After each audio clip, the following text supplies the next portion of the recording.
হ্যাঁ এভরিবডি আসসালামু আলাইকুম। শাহসাদ গাছুদার কেল্লা বাবার মাজার দেখেন, অনেক নৌকা আসতেছে।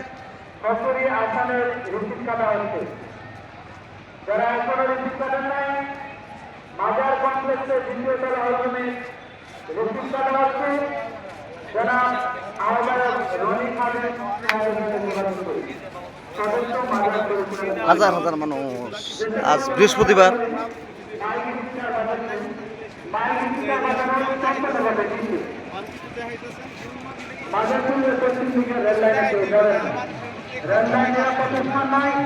যেকোনো সময় ট্রেন আসতে পারে। অল্প কিছুক্ষণের মধ্যে সিলেটগামী কালনী এক্সপ্রেস আসবে।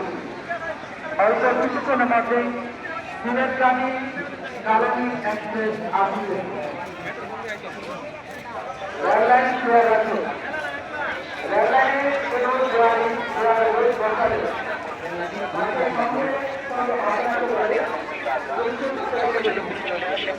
টাকায়